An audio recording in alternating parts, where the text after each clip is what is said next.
Hola, hola, hola, bienvenidos a Festejen Uruguayos. Hoy les traemos un video un poco cerrador de cuentas, porque vamos a hablar de los dichos de Roque García sobre los desaparecidos y la dictadura. La marcha del silencio. Una operación de marketing. Marketing. Sí, marketing. Desaparecidos. Triste curro. Roque García, el candidato para la intendencia de Montevideo de la coalición republicana, estuvo en el programa de Pettinati. Tocó una diversidad de temas, no solo los que le compete al cargo de la intendencia, cargo al cual aspira, y en un momento se le hizo esta pregunta. ¿Qué tiene para decir sobre el pasado reciente? ¿Usted cree que el pasado reciente tiene un relato de izquierda que no es así?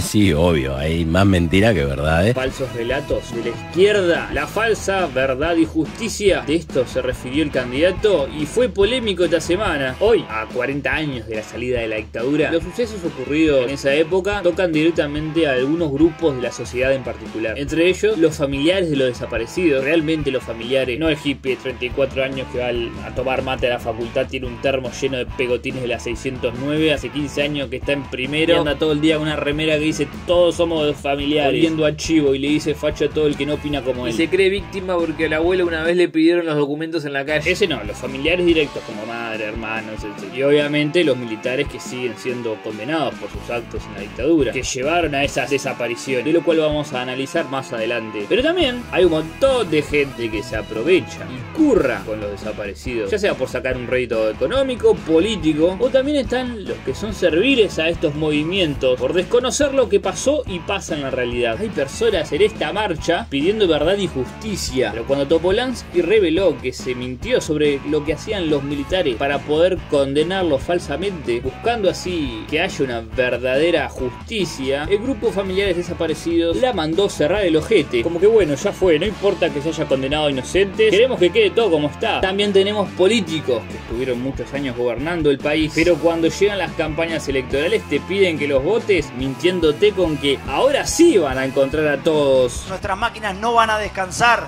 en ese cementerio clandestino que está enclavado en el batallón 14, donde vamos a dar vuelta hasta el último metro de las 17 hectáreas que nos quedan por dar vuelta, hasta que aparezcan todas las víctimas del cobarde terrorismo de Estado. Mientras que la información que tienen la desaparecen o se mantiene oculta. Detrás de todo esto se manejan lindos caudales de dinero público repartido entre los interesados. Detalles que podemos ver más en la ley número 18.596 y el decreto número 294.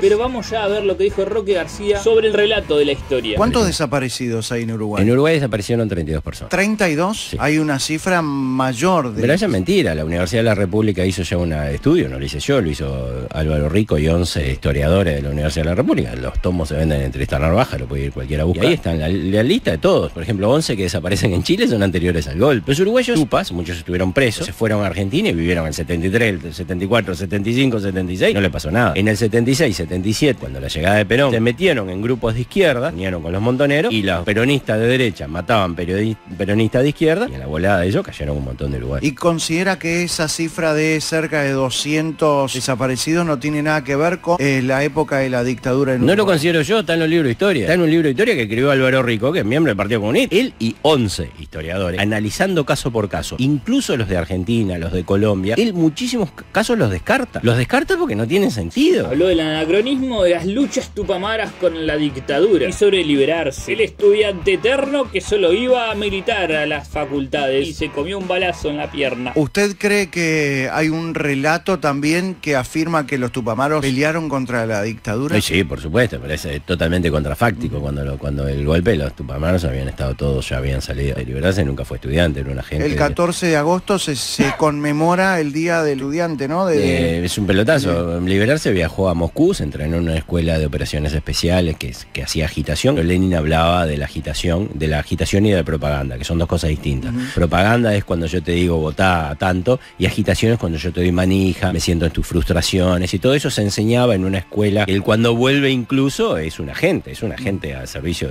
Lo mataron porque le estaba tirando una piedra a un agente que estaba herido, ya le habían sacado la gorra, la gente estaba en el piso y desde el piso le pegó un tiro, el tiro le entra por el costado y le desgarra un poco la ingle, pero no mucho. Él llega al hospital de clínicas, está 2 días. Él mejora, hace una reacción a la transfusión de sangre. Dice, no se muere por la bala, se muere por una reacción en el hospital de clínicas. ¿Qué pasa con los militares condenados? ¿Todos fueron culpables? La izquierda levanta la bandera de la verdad y la justicia. La justicia es una potestad del pueblo soberano. No es una potestad de ningún partido político, ni siquiera de ningún juez. En Uruguay se sometió 2 veces a consulta popular si se debía perdonar o no se debía perdonar. La Suprema Corte de Justicia ya determinó que la ley de caducidad es una ley de perdón. En Uruguay ya la Suprema Corte de Justicia determinó que en Uruguay no se cometieron delitos de lesa humanidad. Cualquier persona que te lo repita te miente, eso ya es sentencia firme. Y en Uruguay el pueblo soberano perdonó.